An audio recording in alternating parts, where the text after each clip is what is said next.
Բարի օր Live News-ի հարգելի հետևորդներ, եթերում երկրորդ կարծիքի այսօրվա հաղորդաշարն է, ձեզ հետ Թագուհի Ասլանյանն է եւ այսօր իմ տաղավարում հյուրընկալել եմ տնտեսագետ Հայ նախաձեռնության անդամ Հրայր Կամենդատյանին։ Բարև ձեզ, պարոն Կամենդատյան, շնորհակալ եմ հերթական անգամ հրավերն ընդունելու համար։ Շատ հետաքրքիր եւ նաեւ կարեւոր կարծում զրույցներ են եւ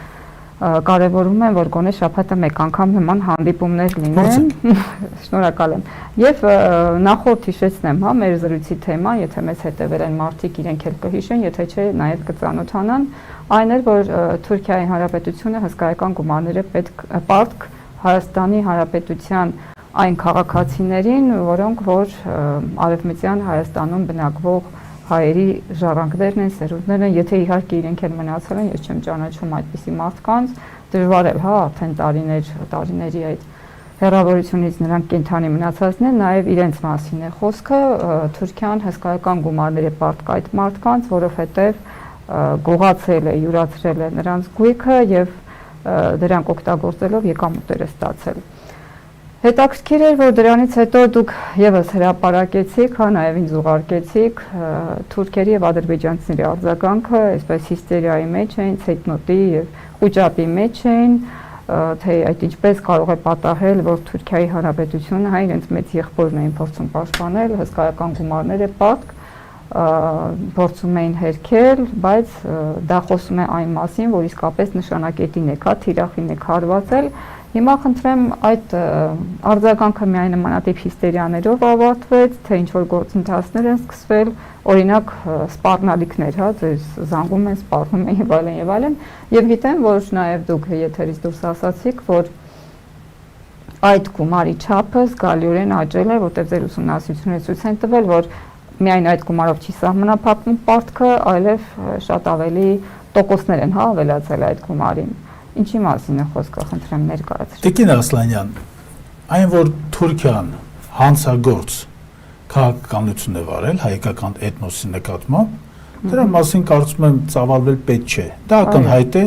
եւ թուրքական պատմաբանների, սոցիոլոգների, ընդհանրապես իրավաբանների հետ նման քննարկումները դա ընդհանրապես թակարդ է եւ թուրքական կողմի հետ քննարկելու ոչինչ չկա։ Թուրքական կողմը միայն ժամանակ արդեն 100 տարի իրենց արխիվներում բոլոր հնարավոր փաստաթղթերը կամ ոչնչացրել են, կամ փոխել են, մի խոսքով այդ ուխտադրուժ, դավաճան, մարդասպան, ցեղասպան համույթի հետ խոսելը ինչ որ ակնկալիքներ ունենալ, որ նրանք կգան ճշմարտության ճանապարհին եւ կփորձեն քավել իրենց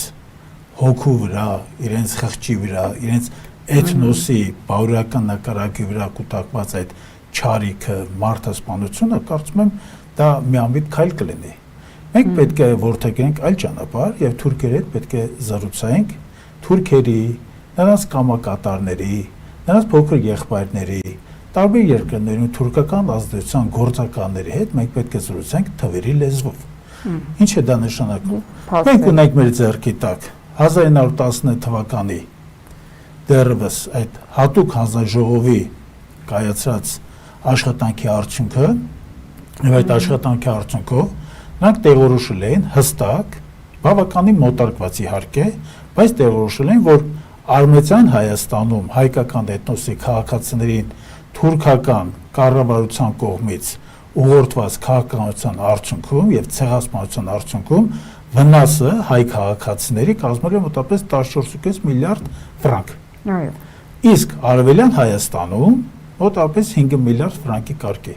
Այս գումարը, երբ որ մենք վերընկածել միասնական եվրոպական արժույթի, ստացել ենք մոտավորապես 76.5 միլիարդ դոլար, սա այն գումարն է, որը թուրքական կառավարությունը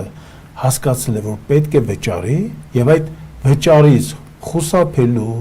փախնելու, հրաժարվելու, ժխտելու համար էլ թուրքական ազգայնական շարժումը Քեմալի գլխավորությամբ 20-22 թվականներին այսպես գլուխ բարձրացրեց եւ կարող եմ ասել, որ պատճառներից հիմնականը նաեւ այդ ազգայնականների շրջանի այդ պորտկումը, ազգայնական այսպես վերելքը կապված է նաեւ այս պարտքերը չվճարելու գաղափարի եւ ցանկության հետ։ Այո, քեմալիստները ժամանակին հաջողեցին, նրանց օգնեց ուխտադրուժ Ռուսաստանը Կարմիր Ռուսաստանը, Լենինյան Ռուսաստանը եւ Լենինյան Ռուսաստանի օգնությամբ նրանք կարծես թե փորձեցին դուրս գալ պարտքի այդ բեռի տակից եւ այս պարտքի բեռը սակայն դրանով չի կորել։ Այս թվերը կան, այլ բան է, որ Սևերի պայմանագրի, այսպես ասած, չեղարկման հետ կապված նրա դրույթների վերջնական իրագործման անհնարինությունից ելնելով աշխարհաքաղաքական նաև Հայաստանի Հանրապետության կործանման եւ խորհրդայնացման միջոցով այս հարցը գլորվեց մի կողմ, գնաց կարծես թե դեպի գրադարաններ, դեպի արխիվներ եւ թուրքերը այս գումարը հստակ գիտեին, որ պետք է վճարեն, նրանք խուսափեցին օգտվելով բազմաթիվ բարեկամներից իրենց, օգտվելով նաև աշխարհական որոշակի իրողություններից։ Բայց վաղեմության ժամկետ գոյություն չունի։ Վաղեմության ժամկետ, գիտեք հարցը որն է, երբ որ մենք փորձում ենք այս հարցը տանել իրավական լուծումների, այո, իրավական լուծումների հետ կապված կան միջազգային բազմաթիվ դրույթներ, այլ բան է, որ թուրքական կողմը բացարձակ կերպով հրաժարվում է ցեղասպանության փաստը ընդունելուց։ Այո, հասկանում եմ։ Եթե նրանք ընդունեին ցեղասպանությունը, բնականաբար ցեղասպանության ընդունումից հետո պետք է առաջանար նաև այդ նյութական վնասների փոխհատուցումը։ Փոխհատուցումը ոչ թե մահացած, սպանված, բնաջնջված բնակիչներ, այլ նրանց հնարավոր ժառանգներին եւ այդ թվում հայկական պետությանը, որովհետեւ թուրքական կողմի այս ամբողջ վայրագությունները դրանք փորձել են բացատրել պետական, այսպես ասած, առաջնահերթությամբ, պետական պահանջներով, իբր թե հայկական տարը թուրք-ռուսական սահմանից ետ քաշելու իրենց մտադությամբ, բայց իրականում նույնիսկ մերժելով այդ մարդկանց սպանությունները մոտավորապես 1,800,000 հոգու։ Այս մարդկանց սպանությունից մերժելով նրանք չեն կարող մերժել մի ակնհայտ փաստ։ Փաստը կայանում է նրանում, որ թուրքական պետությունը աքսորված, արտաքսված, սպանված, բնաջնջված հայկական քաղաքացիների գույքը պետականացրել է։ Այդ գույքերը չեն մնացել անտեր, այդ գույքերը պետականացրել է թուրքական պետությունը բոլոր նահանգներում, բոլոր վիլայեթներում հայկական բոլոր ունեցվածքները, շենքերը, կառուցվածքները, ագարակները, դաշտերը, եկեղեցիները, գրադարանները, հանրային օջախները, ակումբները, նրանք բոլորը սեփականացրել են, յուրացրել են, իհարկե բաժանել են Թուրքիայի միջև, վաճառել են եւ արդյունքում մենք ունենք հիմա հայկական էթնոս, որը խորհրդային Հայաստանում վերանձյուղվեց, բայց մենք պետք է տեր կանգնենք մեր պահանջներին, եւ մենք պետք է Թուրքիային հստակ ասենք, այս գումարը դուք պարտքեք, այս գումարը դուք գողացել եք, այս գումարը դուք թալանել եք, այս գումարի հետ կապված դուք ունեք պարտավորությունը, որքան էլ խուսափեք, միևնույն է, այս գումարի հետ կապված նրանք պետք է այդ պարտավորությունը վերջ-վերջո կատարեն։ Հիմա շատերը այս մեր բարձրացած թեմայի հետ կապված մի աղմուկ են բարձրացրել, ընդ որում բավականին ազդեցիկ ադրբեջանական հիմնական լրատվականներ եւ նրանք, ես անկեղծ ասեմ, հարցը քննելուց, հարցը ողջամիտ, այսպես սահմաններում հասկանալու, ողջամիտ սահմաններում, ձևակերպումներում այս ամենը տանելու եւ գիտեք ինչպես է հարցը նույնիսկ ակադեմիական մակարդակի քննարկումը տանելու փոխարեն, այս մարդիկ որոշել են, որ անձնական վիրավորանքներ գրել։ Ասեք, այդ անձնական վիրավորանքներով ռեկոմենդացիանը ոչ դժվելու է, ոչ էլ։ Այս հարցը կա, այս հարցը ակադեմիական հարց է, այս հարցը ֆինանսական հարց է, այս հարցը պարտավորություններ, այսպես ասած, ներգրավող մի ամբողջ համակարգ է, սա պիտի գրեն։ Ես ասեմ, բնավ պատահական չէ, որ ադրբեջանցիներն են այս աղմուկը բարձրացնում։ Թուրքերը փորձում են հարցի վերաբերյալ որոշակի դիրքորոշումներ արտահայտել իրենց կամակատարների միջոցով։ Ինչու է մենք այս հարցը նաև հիմա բարձրացնում։ Մենք բարձրացնում ենք, որովհետև կարծես թե Հայաստանում ձևավորվել է մի մոտեցում, ընդ որում դրա իշխանական սազանդարները անընդհատ խոսում են, փորձում են խոսալ, դուք այս վերջի հանդիպումը տեսաք, հավանաբար, այս հանդիպումը կարող ասել ոչ թե հուսահատեցնող էր, սա մի զազրելի, այսպես ասած, տպավորություններ թողնում, որովհետև մենք ունենալով նրանց նկատմամբ իրավունքներ, ընդ որում իրավունքները մարդասպանների նկատմամբ եւ մարդասպանների հետ փոխհարաբերության հիմքում այդ իրավունքները պետք է մենք այս իրավունքները մենք չէ, բայց հայկական իշխանությունները կարծես դա ծախել են, կարծես դա մոռացել են եւ ինչ որ Էրդողանի ժեստերով, այդ մոտիկ կանչելու, այդ ժպիտներով, այդ փոխհարաբերությունը սա երբեք խաղաղության չի բերելու։ Թուրքական պետությունը դեռևս 16-րդ դարից նա ապացուցել է, որ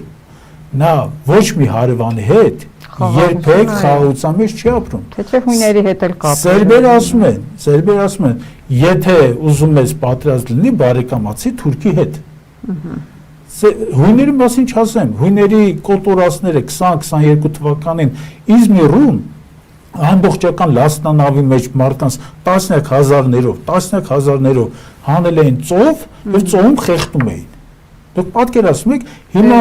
եկեք այս մարդկանց հետ ինչ որ ժպտալով, սա դիվանագիտություն չէ։ Սա պարտուղականություն է, բայց այս պարտուղականությունը երկար չի կարող շարունակվել եւ ակնհայտ է, որ ազգայնական ուժերը, ազգային իղձերը, այսպես ասած իրենց համար լեյտմոտիվ դիրքորոշում ունեցող ուժերը այս ամեն ինչի դիմաց առնելու են։ Մենք կողմ ենք արդարացի հարևանության, մենք կողմ ենք բարի դրացական, բայց միայն ժամանակ կան պարտավորություններ 1.800.000 մարդու, այսպես մորմոքը, վիշտը, մահը, նրանց այդ ջարդերը, բնաջնջումը վերջ-վերջը դա պետք է հատուցվի, պետք է փոխհատուցվի։ Հասկացանք թուրքական պետությունը այդ դիրքորոշում։ Մենք իմիջիալը շարունակել ենք այդ թեման եւ քանի որ մենք վստահ ենք, որ թուրքական կողմը իրենց կամակատարների մոտ բնականաբար ձևավորել է այդ պահանջը, որպեսզի մեր հետ կապված աշխատանքներում որոշակի, այսպես ասած, հակազդեցություն ձևավորեն, ընդ որում բազմաշերտ։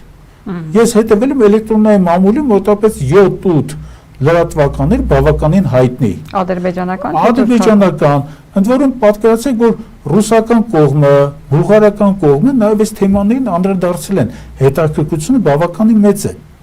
Հիմա մենք քանի որ գիտակցում ենք, ինչպես շատ լավ է, որ այդպես եթե աշխատանքը կատարում է հետևողականորեն, եթե աշխատանքի մեջ դրվում է իրական գիտական միտք, ակադեմիական մոտեցում է սապանում եւ ամբողջ աշխատանքը հենվում է փաստերի, փաստական տվյալների վրա, մյուս կողմը, օպոնենտ կողմը ոչինչ անել չի կարող։ Վաղ թե ուշ նրանք գալու են այս հարցին, դա կլինի 1 տարի հետո, 5 տարի, 10 տարի հետո, մենք պետք է իմանանք, որ մեր էթնոսը պետք է ստանա բավարարումը, պետք է փոխհատուցումը։ Քանի որ թուրքերի հետ կապված մենք գիտենք, որ նրանք չեն ընդունելու սա, մենք գալիս ենք այն եզրակացությունից, որ մենք պետք է հաշվարկենք նաև տոկոսները։ Եթե նախնական գումարի հետ կապված մենք որոշակի թիվ ենք ներկայացրել, այս թիվը չի հատուցվել եւ այս թիվը ցանկացած տնտեսվարող, կորպորացիա կամ նույնիսկ պետություն կարող էր այս գումարը անընդհատ պատտել եւ դա կարող է իր բանկերին վերաֆինանսավորման տոկոսադրույքի հետ կապված վարկավորում կատարել։ Մենք հասկանալու համար, տնտեսական հիմք դնելու համար հարցի մեջ, մենք հիմք ենք վերցրել ամերիկյան դաշնային ռեզերվային միավորի այս 110 տարվա ընթացքում ձևավորված տոկոսները վերաֆինանսավորման, ընդ որում դա տատանվել է 1.5%-ից մինչև 20-25%, մենք միջինացրել ենք այս թիվը եւ մոտարկել ենք եւ ստացել ենք, եթե այդ տոկոսներն ենք հաշվում, մոտավորապես 413 միլիարդ եվրոյի կարգի։ Այս գումարը թուրքերը վաղ թե ուշ վճարելու են։ Մենք պարզապես պետք է աշխատենք, պետք է ձեռները չծալենք եւ այդ թուրքական նաեւ տեղական կամակատարների լեզուները այս թեմայից պետք է մենք հեռացնենք։ Ցանկացած հայ մոտավոր ես ձեզ մի թիվ ասեմ, միգուցե շատերը պնդեն, որ դա կարող է ոչ իրատեսական է, բայց ցանկացած ամեն մեկ հային Թուրքիան պարտք է մոտավորապես 140,000 եվրո։ Այս գումարը, այդ գումարն է, մեր ժողովուրդը պիտի իմանա, ժողովրդից այս թեման, գիտեք, Տիկին ասա, այս թեման մոտավորապես մի 70-80 տարի թաքցրել են։ 70-80 տարի, օրինակ խորհրդային միությունում քաղաքական պահանջար չկա դրա հետ կապված, նրանք թաքցրել են հարցը։ Անկախությունից հետո այս հարցը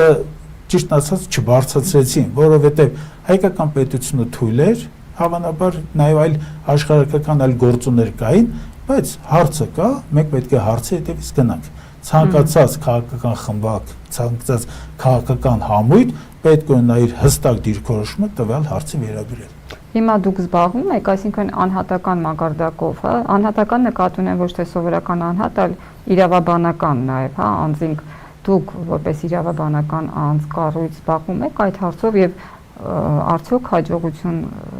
կգրանցեք, թե պետք է անպայման պետական մակարդակով այդ հարցը բարձրացվի ու պահանջներ կայացվի։ Գիտեք, հարցը բավականին բազմապլանային է, բազմաշերտ եւ դերակատարները,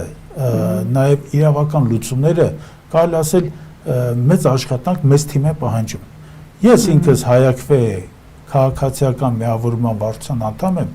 Իհարկե, մեր մոտ այս հարցը քննարկվել, բայց յուրաքանչյուրս գիտակցում ենք, որ հարցին համակարգային լուծում ստանալու համար մեկ քաղաքական համույթի, խմբի կամ մեկ գիտնականի կամ մի քանի գիտնականի այսպես համույթը իրավասու կարող է լինել, բայց չի կարող հասցնել իր ամբողջ ծանրությամբ այս թեման առաջ տանել։ Կարծում եմ դրա հետ կապված ապագայում հավանաբար 26 թվականից հետո մենք ունենանք հստակ ունենք հնարավորություններ ընդդրում պետական եւ պետական ծառայության մեջ գտնվող գիտնականների, ակադեմիական շրջանակների այս ամբողջ աշխատանքը կոորդինացնելու, համատեղելու եւ դա իրական պրոդուկտ սարքելու համար հարց արդեն դրված է, հարցի հետ կապված մենք շարունակական աշխատանքներ տանելու ենք, չենք դադարելու դրա մասին, անդադ խոսելու ենք դրա մասին եւ կարծում եմ 26 թվականից հետո երբ թուրքական կամակատարները չեն լինի իշխանության գլխին, Հայաստանի Հանրապետություն, անկասկած մենք այս հարցին կանդրադառնանք։ Թուրքերը այս հարցին սպասում են։ Հիմա թուրքերը այս իշխանություններին չեն ասել, որ սաստեք այդ մարդկանց ինչեր են խոսում։ Նու կարծում եմ չէ, անձնական բնույթի նման բան չի լինի, որովհետև գիտեք ինչպես է, յուրաքանչյուր հարց, եթե նրա տակ դրում է ակադեմիական մոտեցում, դա ոտքի վրա, այսպես ասած, դեն հրելը, հեռացնելը բավականին դժվար է։ Ակադեմիական, եթե միտք է դրվում դրա տակ դրվում է նաև աշխատանք, դրվում է գործիքակաց, դրվում է այսպես անձնվեր աշխատանք էթնոսի համար, դա գիտեք դժվար է դրանից ենթադրենք ազատվելը, եւ դժվար է դրան ենթադրենք հեռացնելը կամ դրան սաստելը։ Ես էլ սաստվող մարդ չեմ, ձեզ անկեղծ ասեմ, ես սաստվող մարդ չեմ, որովհետեւ ես Չէ, սաստելը ո՞րն է, գործեր հարուցենք հրեական։ Չէ, այս մասով մենք հանցանք չեն գործում, այստեղ իրավական բնույթի որևէ հետապնդումներ չեն կարող լինել, որովհետեւ մեր ամբողջ խնդիրը մեր էթնոսին իր բնաջնջված, այսպես ասած, անցած սերունդների պարտքը գոնե ետ ստանալու ցանկություն։ Այս պարտքը ընդ որում չի գալու ինչ որ 1 մարդու, 10 մարդու, այս ամբողջ էթնոսն է այս թեմայից շահելու։ Դրան գումարած այս հնարավորությունը տալու գումարներ չգիտեմ ինչպես կլինի, բայց հնարավորություն է տա, որ մեր պետությունը տնտեսական զարգացման համար լրջագույն մի հատ դրամագլուխ ստանա։ Մի լրջագույն դրամագլուխ։ Այդ դրամագլուխը եթե եղավ, պատկերացեք, որ անվտանգային, պաշտպանական, դիվանագիտական, աշխարհակահաղական բազմաթիվ հարցեր ավելի հեշտ կլուծվեն։ Եվ քանի դեռ այդ գումարը չկա, ստիպված մենք ապրում ենք այն գումարներով, որոնք որ լցվում են բյուջե, այդտեղ էլ հուսադրող որևէ բան չկա, բյուջեի այս եռամսյակը փաստորեն ըստ տվյալների թերակատարվել է։ Ինչ թվերի հետ են կառնչվում եւ ձեր կարծիքով ապաշնորությունն է պատճառը, որ այսպիսի թերակատարում ունենք, թե արտաքին գործոններ են ազդում։ Տեկին ասլենա թեմային մոտենալու համար մի քիչ ավելի հեռվից գանք եւ մի հետաքրքիր շերտ եմ ուզում բացեմ մեր հեռուստադիտողների, մեր ռադիո լսողների համար։ Մենք ուսումնասիրություն ենք անցկացրել վերջերս եւ ողջել ենք, որ 82 միլիարդ դոլար բյուջե ունեցող Ադրբեջանի եւ 20-22 միլիարդ դոլար ունեցող Հայաստանի տնտեսությունները, երբ որ Ադրբեջանում զարգացման այդ տնտեսական ակտիվության գործակիցը մոտ 2% է, Հայաստան մոտ 6% է, Հայաստանի եւ Ադրբեջանի տնտեսությունները կհավասարվեն, եթե աշխարհակահաղական կամ որովհետեւ հոմքանյութային որով ինչ-որ կոլապսներ չլինեն, եթե ամենի շարունակում այնպես, ինչպես վերջի 10 տարիներին, այսպես ասենք, Հայաստանի եւ Ադրբեջանի տնտեսությունները կհավասարվեն 2058 թվականին։ Միայն։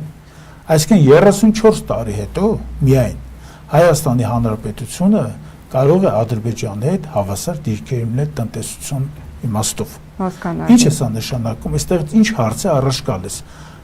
Առաջին հարցը հետևյալն է. արդյոք կարող ենք մենք այդ 6% տնտեսության ակտիվության գործակիցը բարձրացնել 10-12%-ի։ Եթե մենք ունենանք 10-12%, այսպես տնտեսության զարգացման աճ, չէ, մենք այս ժամկետը 34 տարվա կկրճատենք, դա մոտավորապես մի 17 տարի հետո, մոտավորապես 15-17 տարի հետո մենք կլինենք իրական մրցակից եւ Հայաստանի Հանրապետությունը կունենա իրական պաշտպանվածություն։ Հիմա այս 6-ից 12% թռիչքի համար արդյոք Հայաստանում տնտեսական բնագավառում արվում է ամեն ինչ, հնարավոր ամեն ինչ, որովհետեւ զարգացումը ոչ թե լինի իներցիոն, այլ լինի հարցակողական, այլ լինի անընդհատ այդ աճ ունենանք, դրա համար մենք հեղափոխական մոտեցումներ պետք, հեղափոխական ռեֆորմներ են պետք, իրական ռեֆորմներ, նայեք, վերջին բյուջեի հետ կապված խայտարակ պատկեր է ձևավորվել։ Բյուջեի կատարողականը 2025 թվականի առաջին երամսյակի համար կատարվել են հարկային մուտքերը զորով, ընդ որում գումարի այդ գերակատարելն ինչ-որ 1.2%, այս գերակատարումը տեղի ունեցել տուգանքների, իրավախախտումների, տուգանքների օգնությամբ այն։ Մոտավորապես 6.5 միլիարդ դրամ եղել է այլ եկամուտները հարկային, դրա մեջ մոտավորապես 4 միլիարդից մի քիչ ավել, կոնկրետ թիվը դա կազմել է իրավախախտումների արդյունքում առաջադրված տուգանքների հատուցումները, վճարումները պետական բյուջե։ Հաստատ մենք ինչ ենք ստացել։ Մենք ստացել ենք, որ պետությունը զարգացման փոխարեն գնում է այլ ճանապարհով։ Պետությունը զարգացնում է մարդկանց քերելու մշակույթը։ Այսինքն դա պետություն է զարգացնում, այլ ընդհանրապես սա խայտարակություն է, երբ հարկային մուտքերը կատարվում են իրավախախտումների օգնությամբ, հնարավորությամբ։ Լավ, այս ամիսը էլ ձև արեցիք, այս երամսյակն էլ ձև արեցիք, հա բայց ինչքան կարող եք դուք քերել։ Հիմա ես մի բան ասեմ, այս բյուջեի նման կատարումը ծերին հասնել է սա։ Մենք խոսում ենք 10-12% զարգացման այդ գործակցում ասեն, այս մարդիկ 4.5%-ը չեն կարողանում կատարեն։ Չեն կարող կատարեն։ Պատճառը գիտեք որն է։ Պատճառը ես ասեմ, արտահանումը նվազել է 60%-ով, ներմուծումը նվազել է մոտավորապես 52%-ով, առևտրի շրջանառությունը, որ հիմնական այս վերջի 3-4 տարիներին իբր թե փրկողակներ հանդիսանում տնտեսական, առևտուրը մոտավորապես 6% է դարձել 2024 թվականի առաջին երամսյակի 23%-անոց ցուցանիշի համ 4 անգամ պակասել է։ Այս ինչ է նշանակում։ Այս նշանակում է, որ հասել ենք իներցիոն զարգացման, երբ որ առանց ղեկավարության թողեն ամեն ինչ չմիջամտեն, այդ զարգացումը պետք է։ Այդ իներցիոն զարգացումը նույնիսկ ծերեն հազիվ չեն կարող ապավել, բայց պետք է մեծ փոփոխություններ անեն։ Կառուցվածքային մեծ փոփոխություններ պետք հիրավի տնտեսագիտական խումբը պետք է, այդ տնտեսական խումբը պետք է բերի եւ իրավական զարգացման, եւ ինտենսիվ զարգացման դրույթների պետք է մենք գանք։ Խորքային պետք է պետությունը զարգանա։ Բայց հիմա մի բան ես ձեզ ասեմ, տեսեք, ինչ մի իրապես ցավալի իրավիճակ է ձևավորվել։ Եկամուտները մի կերպ են հավաքել, բայց ձեռը կրճատել է նաև ծախսերը։ Ինչ է շակում ծախսերը։ Որտեղ են կրճատել այդ ծախսերը։ Հիմա ես կթվարկեմ։ Ծախսերի հետ կապված այդ կրճատումները, թերակատարումները վերաբերվել են պաշտպանության բնագավառին, պաշտպանության բնագավառում ծախսերը պետական, այս մարդիկ ասում են, որ պաշտպանությանն ենք հիմնական ուշադրություն դարձնել, պաշտպանության բնագավառում ծախսերի 30%-ն է կատարվում։ 70%-ը չի կատարում։ Ես ասեմ, պատերազմական դրության մեջ գտնվող ցանկացած պետությունում, եթե որևիցե մեկ պաշտոնյա պաշտպանության հետ կապված ծախսերի այդպիսի թերակատարում ապահովել, այս մարդուն նա միգուցե տրիբունալով է չվերջանար նրա հետ կապված, նրա ճակատագիրը։ Սա ինչ է շարքում։ Դուք պաշտպանության ծախսերը փաստորեն թերակատարում եք։ Ինչն է պատճառը։ Պատճառը ես ձեզ ասեմ, պատճառը երկու պատճառ կա այդտեղ, երկու պատճառ կա։ Ովքեր որ տնտեսագիտությունից միայն տեղյակ են, բայց տեղյակ չեն վարչական կառավարման ներբություններից, երիտասարդները, ովքեր տնտեսագիտական բուհ են ավարտում, նրանք անկասկած կասեն, հավանաբար թերացել են պայմանագրերը, չեն կազմել, պայմանագրերի մեջ ընդհանրեն տենդերները չեն կարողացել հաջող տեղաբաշխել պետական միջոցները։ Ես ձեզ վստահեցնում եմ, որ դրա հետ միասին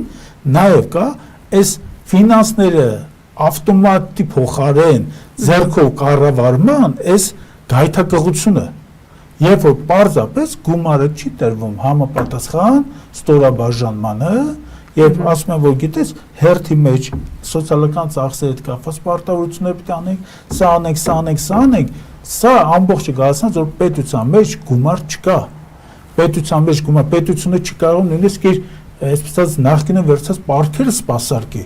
Այս վերջում վերցեցին պարտատոմսեր բավականին բարձր տոկոսով, չէ՞։ Հիմա մենք ինչ ունենք։ Այս գումարը որ վերցվել է, եթե փողերից գումարը չեն վերցնի։ Բայց հիմա մենք ունենք պաշտպանության նախարարության հետ կապված անվտանգության միջոցառումների թերակատարում 30%-ով, թերակատարում են նաև դպրոցաշինության հետ կապված այս աշխատանքները 2-3 հիմնական թեզ էին։ Այս ԿՊ-ական կոչված իշխանությունները բերում պաշտպանություն, ճիշտ է, կրթություն, երկու բնագավառներում դպրոցաշինություն, մանկապարտեզների շինարարություն, ոչ թե ձախողել են, ծախս չեն անում, կանգ է առել, այս բնագավառներում կանգ առած, դադարել է, 30%-ը նշանակում է ոչինչ չանել, բայց մենք տեսնում ենք մարդկանց ովքեր որ սա թերակատարման հետ կապված որևիցե իրավական բնույթի գործողություններ պետք է նրանց հետ պետք է տեսնում եք չկա, որտեղ սա համակարգային է, սա կառավարվում է եւ այս տնտեսության մեջ այս դաթարը, ես ձեզ ասեմ, սա վկայում է մի բան, որ մենք պատմականորեն ներկա ենք պետության տնտեսական փլուզման process-ին։ Դրա համար ինչ է պետք խուսափել, դրա համար պետք է թիմ, պետք են տնտեսագետներ, իրավաբաններ, մենեջերներ են պետք, կապեր զարգացնելու մասնագետներ են պետք, լոգիստիկ կապեր հետ կապված աշխատանքի իմացող մարդիկ են պետք, այս ամբողջ պետք ինչ են անում։ Դրա փոխարեն էկոնոմիկայի նախարարը Հայաստան անունը չեմ էլ ուզում տամ, ձեզ անկեղծ ասում։ Այս անձնավորությունը թե նախորդ օրը հայտարարություն տալու, բա գիտեք Աննա Հակոբյանին, ինչ որ վիրավորել են տղամարդիկ են SNN-ն, այդ տղա դու Աննա Հակոբյանի վիրավորողների հետ ինչ կապ ունես։ Դու բարոյա գիտական, բարոյա խրատական ինչ որ ժողովածու ես հրատարակում, կամ դու ընդհանրենք աստվածաբան ես, կամ ընդհանրենք էսթետիկայի ուսուցիչ ես, ինչ ես, մեկը վատ բան ասել, չէ՞, ինչ որ հրապարակումներ կան, քո ինչ գործն է, դու ախր ունես քո պարտավորությունը, դու աշխատանքի ժամին մտնում ես, սկսում ես ինչ որ բարոյա գիտական բաներ կատարել, այն հայկական կոնյակ, սպիրտային այդ պրոդուկտներ արտահանողները, այս 3-4 օրը չորացան այդ Վրաստանի դեսպանատան դիմացը, բա գնա հարցը կարգավորի, դու ինչ գործ ունես։ Դե Աննա Հակոբյանը երևի կարևոր է իրենով է զբաղված։ Միգուցե իր համար կարևոր է, բայց ես ձեզ բերում եմ այն պատկերը, որ տնտեսության մեջ փլուզում է, այս մարդը գոնե առավոտից երեկո իր կաբինետից ոչ թե դուրս չպիտի գա, նա հետ պետք է անդադ մի 30-40 հոգի պետք է անդադ խորհրդակցեն, որովհետեւ այս հարցերը կարողանան կարգավորեն։ Այս մարդիկ մտնում են կաբինետները, մտածում որ մտան կաբինետը, վերջ, ամեն ինչ նորմալ, ինքնահոսին կլինի։ Չի լինում նման բան։ Ես ես մի օրինակ բերեմ, Նյու Յորքի քաղաքապետը սեփական կաբինետ չուներ։ Սեփական կաբինետ չուներ։ Նստում էր մի տարածքում, հետը նստում էին մոտավորապես 30-40 հոգի։ Բայց ինչի համար է նստում այս մարդը։ Այն նստում էր այս մարդը, որտեղ 30-40 հոգին իրան օգնում են այդ մեգապոլիսը կառավարելուն։ Ես մարդը առողջական նստած ինչ-որ դիֆերանտներ ա գրում, բա վիրավորողների տղամարդ չեն կանեք, են եսի մի չեն, ա քեզ ինչ դու ես։ Գնա քո գործը զբաղվի։ Գնա քո գործը, մի կարևոր հարցեր ես թերակատարության հետ կապված։ Թերակատարվել է նաև բարձր տեխնոլոգիական նախարարության հետ կապված ծրագրերի զգալի մասը։ Այս նախարարությունը զբաղվում է ռազմական տեխնոլոգիա, առաջավոր տեխնոլոգիաների մշակմամբ, ներդրմամբ այդ աշխատանքներով, այստեղ էլ մոտապես 30-40%-անոց կատարում կա ընդամենը։ Այստեղ էլ լուրջ խնդրեմ է։ Չեմ ուզում հիմա բավականին բաց տեքստով բաներ ասեմ, բայց մենք հստակ շատ կարևոր ոլորտներ են։ Այս ամենակարևորագույն ոլորտներն են, ամենակարևորագույն ոլորտն եւ այստեղ այդ թերակատարումները հիրավի սպառնալի ծավալ են կազմում։ Չեմ պատկերացնում, թե ինչ կարող է լինել, եթե այս տեմպով շարունակվի, պարոն Կոմենդանտյան, ժամանակը քիչ է մնում, ուզում եմ անպայման անդրադառնանք նաեւ բանկային ծառայությունների տոկոսներին, որոնք փաստորեն որոշ ժամանակ առաջ բարձրացրել էին, որովհետեւ ռելոկանտներով ողողվեց Հայաստանը, լծվեցին եւ բոլորը շանսեր տեսան ավելի շատ գումարներ աշխատելու, նույնն էլ բանկերը իրենց սպասարկման ծառայությունների գները եւ մյուս խոսքով կանխիկացման հետ կապված գները բարձրացրեցին, բայց երբ որ այդ մարտիկ գնացին, գոնե տների գները չնչին չափով իջան, բայց փաստորեն բանկերը չվերանայեցին նորից իրենց տոկոսները եւ հիմա Հայաստանի Հանրապետության քաղաքացիները փաստի առաջ են հայտնվել։ Գիտեք, կոնկրետ բանկային համակարգի հետ կապված, մեր բանկային համակարգը մի բոնուսային ժամանակաշրջան ստացավ այդ ռուս-ուկրաինական բախման հետևանքով նրա տնտեսական եւ մեր համար արտացին, այսպես ասած, գործոնների հաշվին։ Մոտավորապես 400,000, 300,000 ռելոկանտներ, ընդ որում այդ ռելոկանտների մի զգալի մասը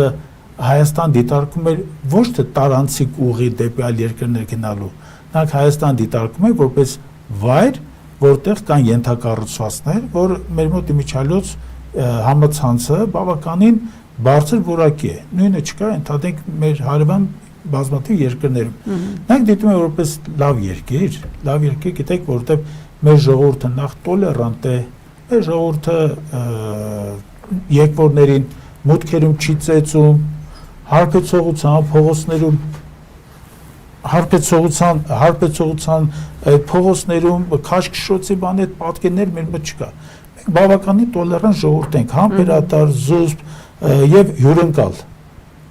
Հիմա այս մարդիկ եկան, բնականաբար նրանք իրենց հետ բերեցին մի ծանր, այսպես ասած, կատարողական բնույթի աշխատանքներ։ Ինչ իմաստը, որտեղ այն ծավալը, որ նրանց բավարարելու համար պետք է մեր բանկային համակարգը, դա բավական դժվար է։ Պետք է արդարացի գտնենք եւ ասենք, որ այս ժամանակ բանկերը, Կենտրոնական բանկի հետ միասին որոշակի, այսպես ասած, ծանրությունը թոթափեցին, կարողացան աշխատել, որտեղ պահանջվող գումարները բավականին բարձր էին, ահռելի։ Երբեք հայկական բանկային համակարգը նման գումարների ոչ հոսքեր է ունեցել, ոչ էլ։ Ես ինքս բանկային համակարգում աշխատել եմ, նման հոսքեր ես երբեք չեմ տեսել։ Հիմա անցնենք մյուս հարցին։ Բնականաբար այս ցանկացած աշխատանքի բավարարում, ցանկացած պահանջարկի բավարարում ծնում է նաև գնի հետ կապված հարցեր։ Բանկերը որոշակի դժվարություններ հիմնական ունենալով կանխիկի հետ կապված, բանկերը այդ ծանրությունը փորձեցին փոխհատուցել սակագների բարձրացման միջոցով։ Այո,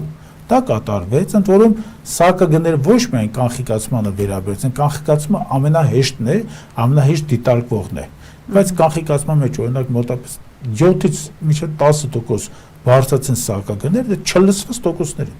Չլսված տոկոսներ են, երբեք մեր բանկային համակարգում նման սակագներ չեղել։ Հիմա այս process-ը դադարել է։ Ռելոկանտների զգալի մասը Հայաստանից չվել են Սերբիա, Սլովենիա, մի զգալի մասը Վրաստանի հետ գնացել։ Մի խոսքով մենք հիմա այդ ծանրությունը, այդ պահանջարկը ձևավորված բարձր չունենք, բայց բանկերը շարունակում են նույն քաղաքականությունը, սակագների այդ փոփոխություն չնա, գիտեք ինչպես է, հասկանալի է, որ նրանք տնտեսվարողներ են եւ փորձում են մաքսիմալ շահույթներ կորզել տնտեսական գործունեությունից, բայց պետությունը այստեղ անելիք ունի եւ հանձինս պետության Իհարկե կենտրոնական բանկը անկախ մարմին է, թվացial, բայց կենտրոնական բանկը այստեղ մեծ անել է կրում, որտեղ բանկերին պետք է ողջամիտ սպասարկումը սահկագների թեմա առաջադրի։ Այո, նա պետք է կենտրոնական բանկում աշխատեն մոտ 700 աշխատակից, 700 աշխատակից։ Ես վստահ եմ, որ 700 աշխատակցից 7 հոգի չի մտածում, որ բանկերին կարելի է բերել այդ ողջամիտ տնտեսվարման բնագավառ։ Չեն մտածում։ Դա ինչ է բերելու։ Դա բերելու է նրան, ես ձեզ ասեմ, սահկագների բարձրացումը բերելու է նրան, որ մեր մոտ վարկերի հետ կապված անհուսալի վարկառուների քանակը անընդհատ ավելանալու է։ Անընդհատ ավելանում։ Եվ այստեղ մի կարևոր խնդիր կա, բանկերը դա ավելի շատ այն կազմակերպությունն է, մի քիչ ավելի պարզ ասեմ, որ մարդիկ հասկանան, որը գումար է վաստակում վարկի եւ ավանդի, այսինքն բանկային մարժայի, բանկային տարբերության հաշվին։ Հիմա հայկական բանկերի բալանսները երբ որ մենք ուսումնասիրում ենք, մենք տեսնում ենք, որ ահռելի ծավալ են սկսել կազմել պարզապես ծառայությունները։